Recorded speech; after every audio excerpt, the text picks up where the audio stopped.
Now amongst us we have a chief guest, Shri K.Satish Nambudiripad, IIS. He is a civil servant with more than 30 years of experience, having various important posts both in the center and state. He is trained in various universities both in India and abroad, and is a widely traveled man and associates with various art and culture organizations in Delhi. Now, I welcome Sri Satish Nambudiripad for inaugurating this program by lighting the lamp and then for the inaugural address. I also invite Sri Kamaljit along with all the other artists onto the stage.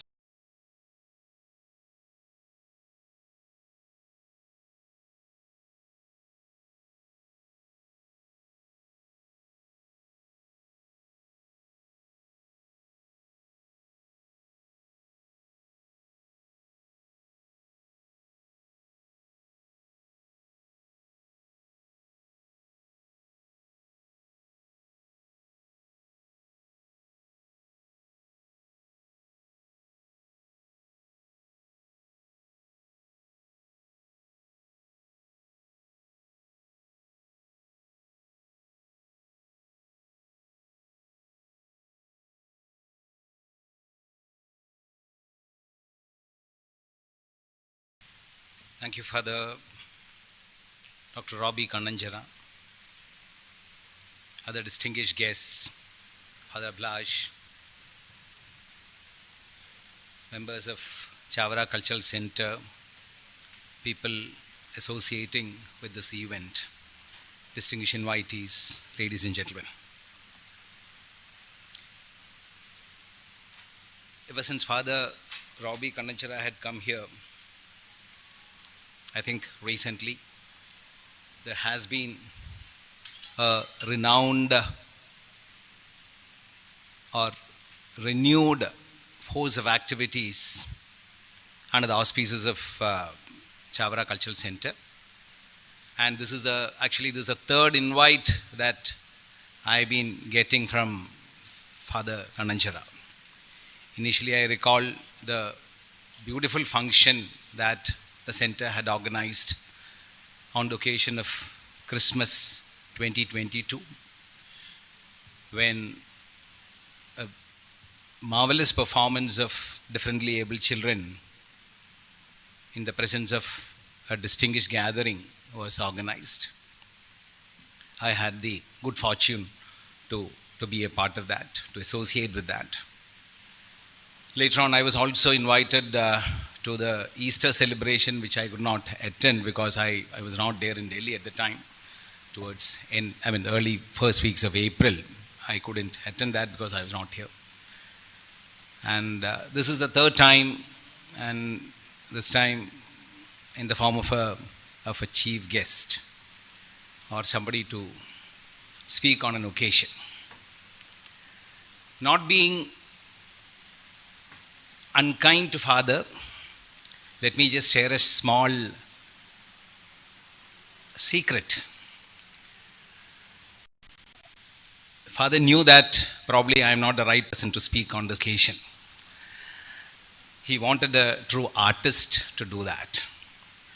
I am neither an artist nor an art performer nor an art historian. I call myself an art enthusiast, rather an untutored Rasika. I don't have any of the artistic talents. We look at what all of the art forms, etc., during the course of the talk. I don't have any art with me. People say that painting, then sculpture, or architecture, or literature, music, dance, then later on cinema, photography, etc. My wife happens to be an architect, so that is the nearest I can claim to be in one of the traditional art forms. Father actually wanted a renowned musician, singer, etc. to do this honors. He being a good friend and he not being able to do this in Delhi, this responsibility was gently passed on to me. I accepted it with all my humility Because of my friendship with father, definitely. And also the person who had asked me to do was an equally great friend and associate. My best wishes to Chavara Cultural Centre for the various activities that they are doing on the social and cultural fronts, and also the beautiful intent or the objective or the aim that he had created by rekindling or trying to rekindle the sense of, I don't want to use the word reviving traditional art forms, because I think the indigenous art forms are already very, very vibrant in when you go to those places. We may not be familiar with Manipuri art, or we may not be familiar with Chow, or we may not be knowing much about Odissi. But that does not mean that those forms are not, those forms need revival there.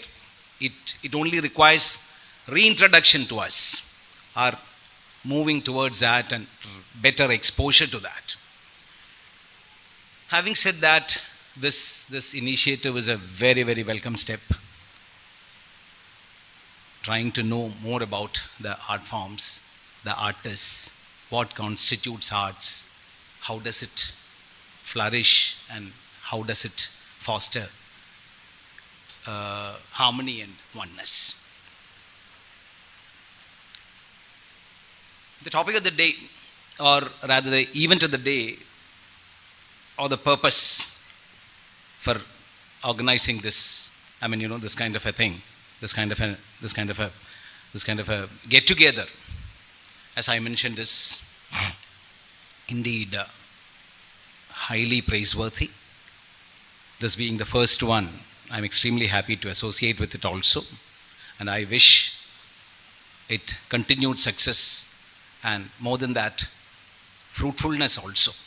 May it serve the purpose for which it has been thought of or initiated.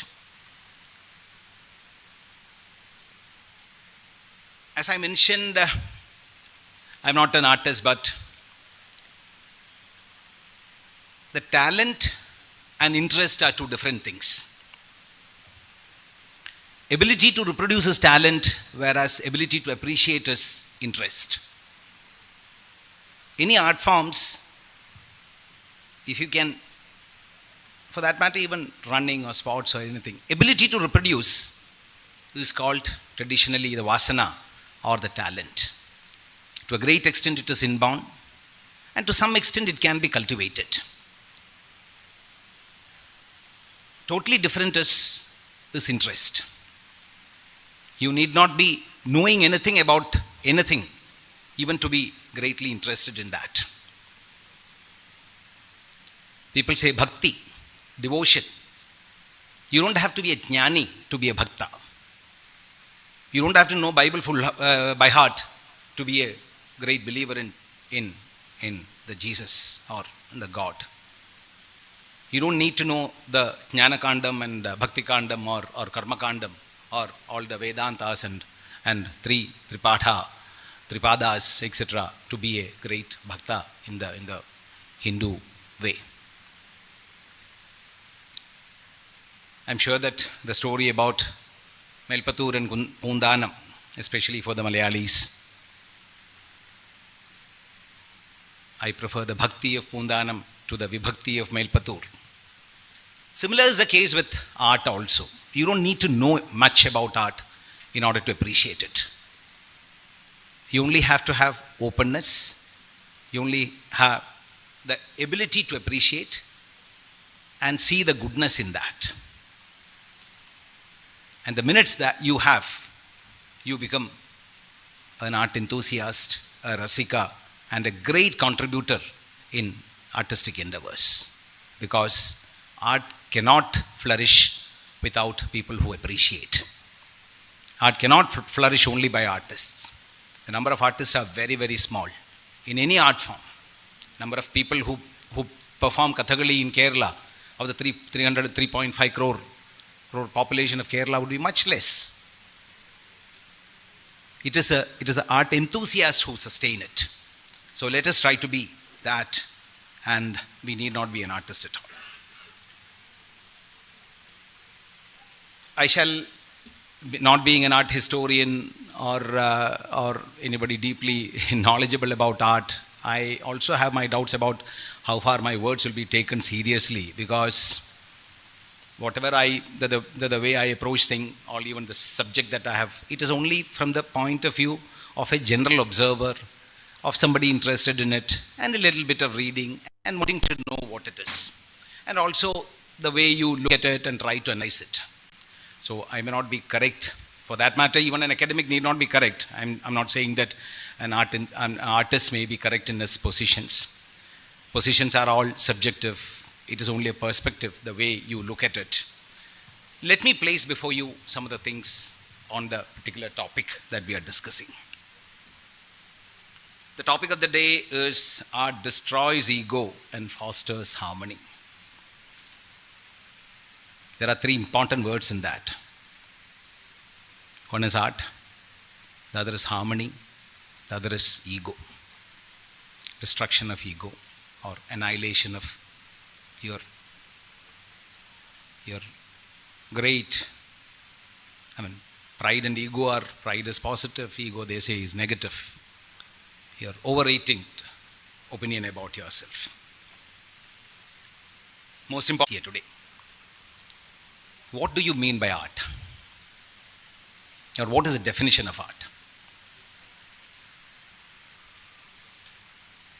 People say art is the expression of human ideas and emotions through a physical medium.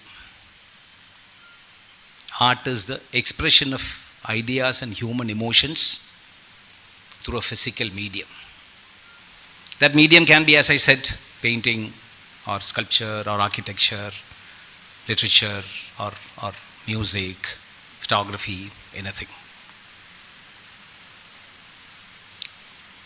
If you look at, try to read something about art, they say that initially they say that the three are the Brahmanical art, the most important, painting, sculpture and architecture. That's how the art form starts, they say. The reason could be that the earliest findings or discoveries of art forms are of these three. The Bhimbedka in the Madhya Pradesh area, the caves, the paintings there date back to some 35,000 years in India. Australian caves also. We all know that the Homo erectus, the people who have started standing as different from the Neanderthal men, started walking nearly some 2 lakhs years back. 50, 60, 70,000 years back, people started the cave dwellings, etc. Earliest forms of artistic findings in India is Bhimbedka, which is 35 to 40,000 years old. In the case of sculpture, the Germany's Holstein saddle, the Lion Man, the statue of the Lion Man. It's an ivory. You just Google it, you can see that. Maybe very, very close to the Narasimha concept of India. The head of a lion and the body of a man erect. It's cut, it's knit up, etc. Because again, dating back to 35 to 45,000 years back. Architecture, one of the most wonderful things, be it Roman Colosseum or the Brihadishwara temples of India, everywhere. Standing for years and bringing human emotions to great awe and wonder. So they say that these are the three primary art forms. But I was discussing it with, Delhi's own very famous art teacher, Deepthi Omcheri Bhalla. She was mentioning, we cannot say it that very clearly because the Bhimbedka paintings have some forms of some people dancing or some musical instrument kind of a thing. Mohenjo-daro, the Harappan dancing girl, it is much later. I'm sure that you would have seen a lady's statue with this kind of a thing, the Harappan dancing girl.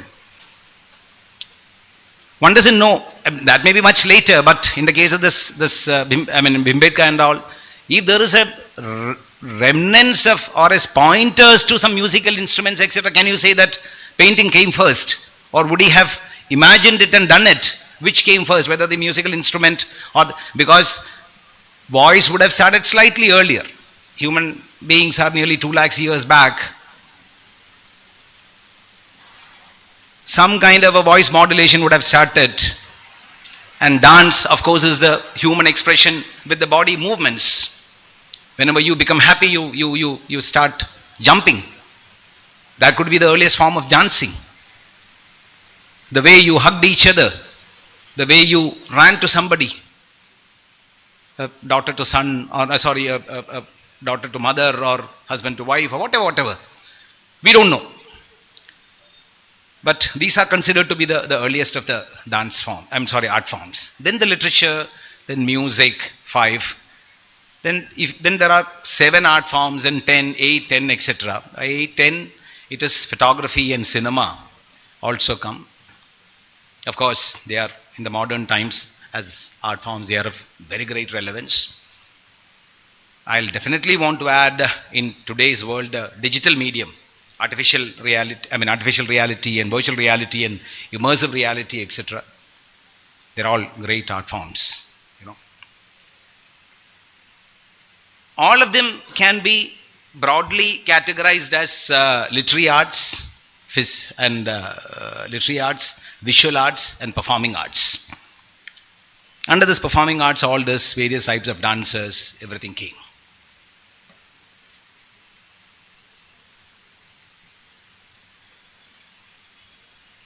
The purpose of art, they say, or from the point of view of the objective of art, they say they look at it at 3: physical, social, and personal.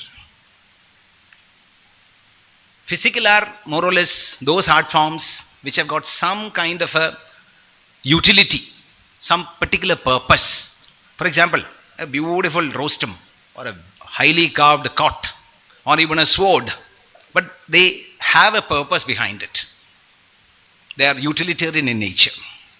Even a necklace, for that matter, we all value it, we all like it. A bangle, ultimately it has got a purpose. So they fall under the category of the physical. Societal, which hold a mirror to the society.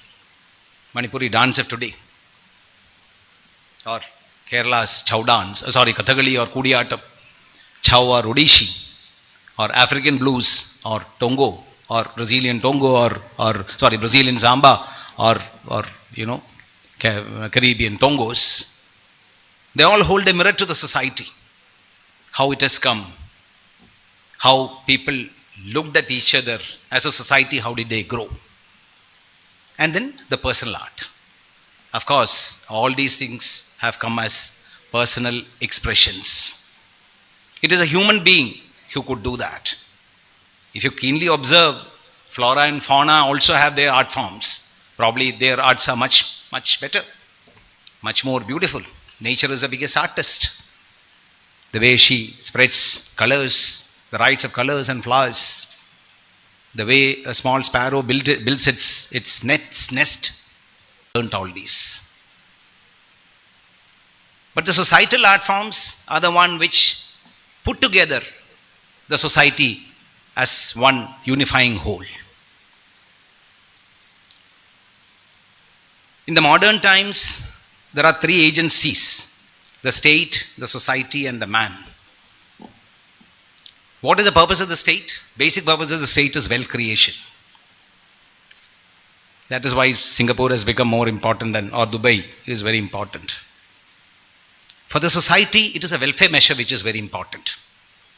We are all living in a small set of people. For us, the welfare measure of our people. Are people happy with their life? For the individuals, it is a faculty development.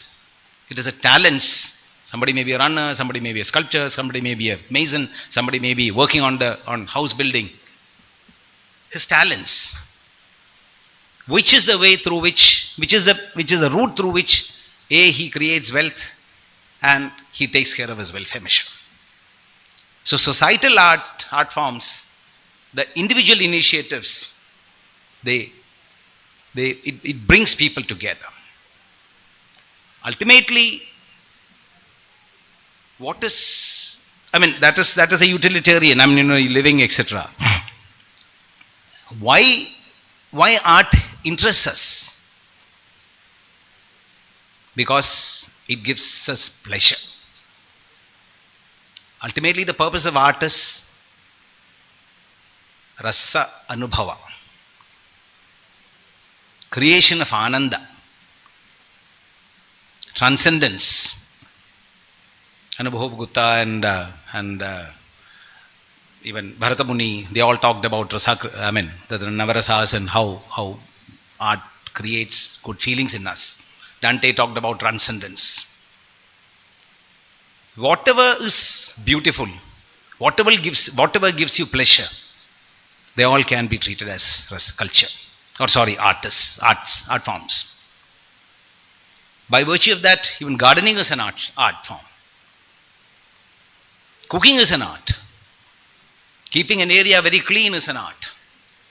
Whatever makes things beautiful, whatever gives people happiness, that is art. It's also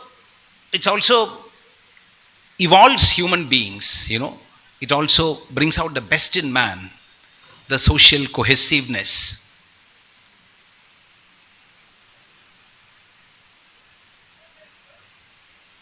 Ability to look at the rest of the human beings or society from his perspective rather than your perspective.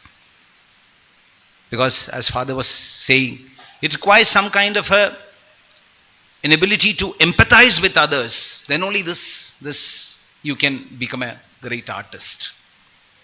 Pablo Picasso said that art does away the daily sedimentations of the daily life from the soul. It keeps you or makes you look at the society in a different way. Only such person can be called a proper artist. How does art bring harmony? That's the second most important issue.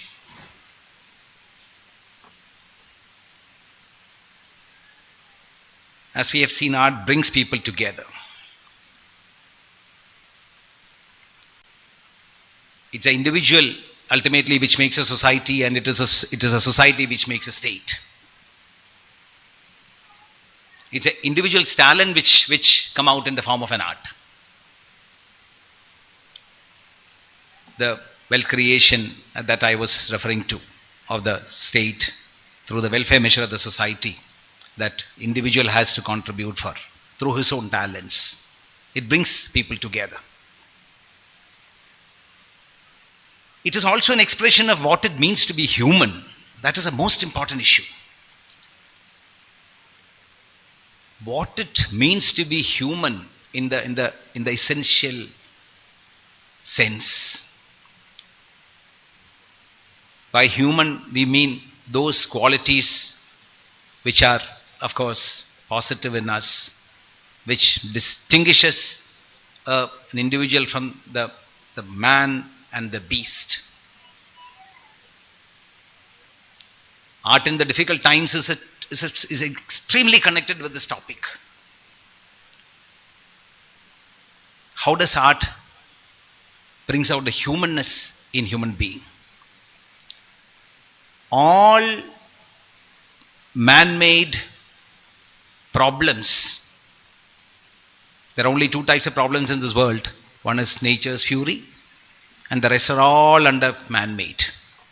And the only living creature which is capable of creating large-scale problems is sadly the human beings. Out of the hundreds and crores of flora and fauna, we only can create problems of a larger scale, which affect the large number of people.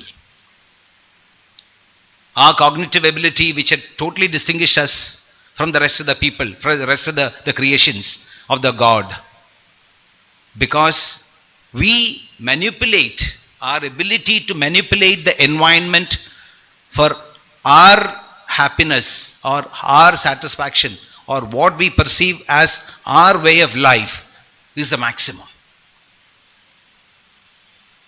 A small ant digs a small hole. There it ends. His ability to manipulate that area is only that much. Whereas our reaches, now I'm not going into the an environmental journalism or environmental look of world. At the universe. All these problems are because of our innate ability to manipulate our living environment only to suit our happiness. Russian Revolution, coming back to the art. Lenin was a great scholar in Latin. He was deeply interested in literature. Tolstoy, Turgenev, or Pushkin, they all influenced Russian Revolution. Their works of art. Similarly, French, the great three, Rousseau, Voltaire, and Montesquieu. And after that, people like the Romantic Revolution, Romantic literature, Carlyle and Charles Dickens, etc., who wrote about the Tale of Two Cities. Human beings have brought out, or the art, or the culture, or the literature, or the music, or the dance, did bring out the best in human beings in order to in order to make the world a better place. Same is the case with Picasso's Guernica, very famous painting of Spanish Civil War. Nazi people bombing it, the city of Guernica, and the problem faced by the human beings, even the cattle, or the beasts of burden, etc. Very recently, the Napalm girl, I'm sure that everybody remembers that. As the one photograph, a work of art. Napalm girl, that girl running away with almost nude after the American bombing in Vietnam. 1984, the National Geographic, the front car, the Afghan girl. I'm sure that everybody remembers. Gulal. What Gulal? I'm forgetting her name, sorry. Two piercing cat's eye eyes, looking at the world and blaming the entire humanity for what was happening in Afghan, in the Soviet Afghan war. You can look at the history, or look at the human. There is a famous one, the dance macabre. That is a bubonic plague days, 1420s. A set of paintings. The dance of death, that brought about the human problems and the way people have to look at it. All forms of art have brought the best in human being, how human being can be more human that way. Then art is also a very good way of saying thank you to people, the gratitude.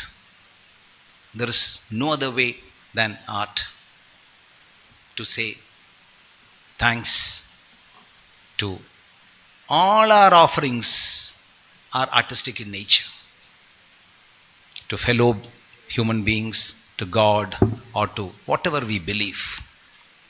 On a much more utilitarian daily sense, art also helps in keeping the spaces around us very clean.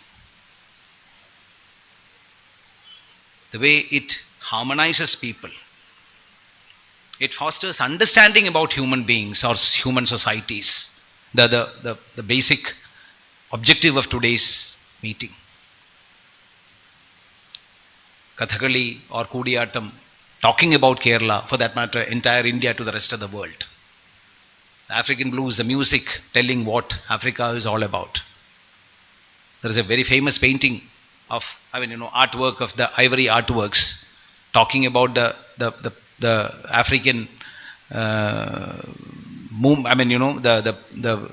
slavery movement, understanding societies, appreciating their positions. Nothing for recording the human struggle and daily life and societal understanding between each other.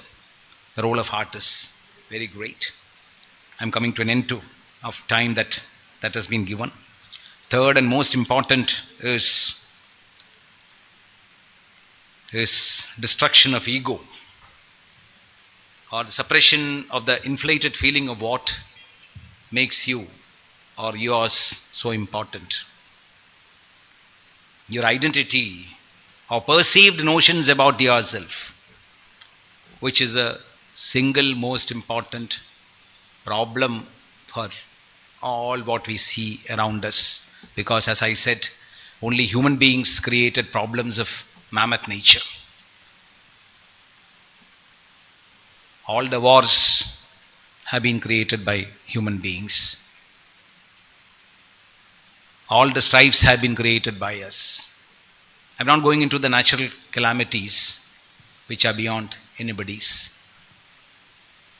Anything else, any destruction, any demolition, any desperation, any cross-country movements, they're all human beings' creation. Have ever thought, any one of us thought, what is the root cause?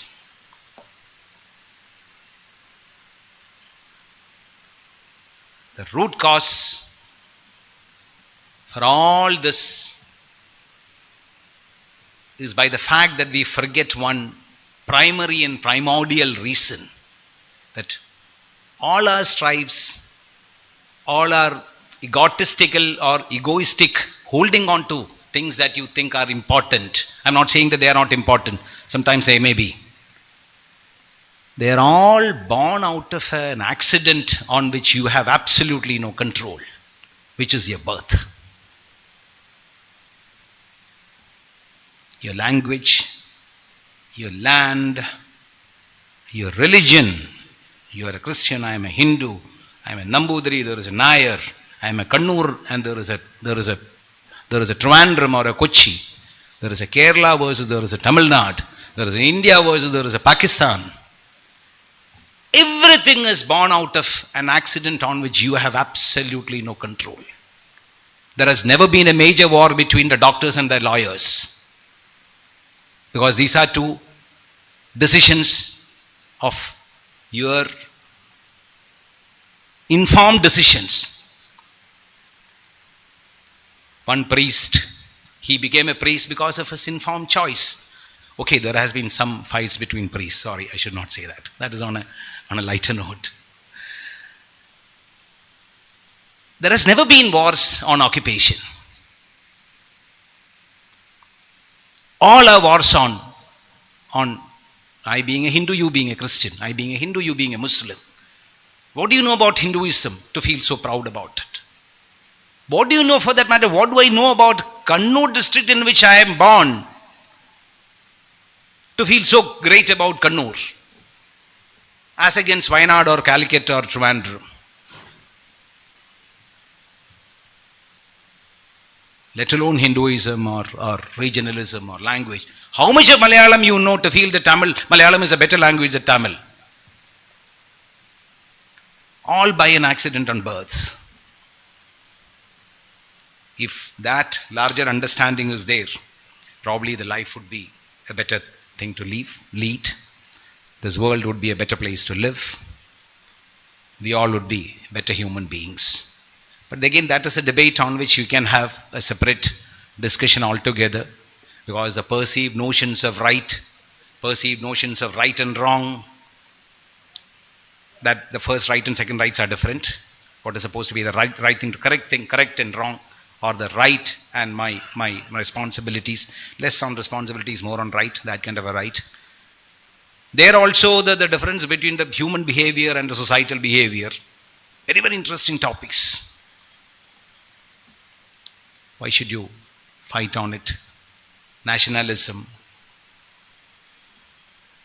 Where should it start? Where should it end? Where should it flourish? How far it should go? On what level? On what plane?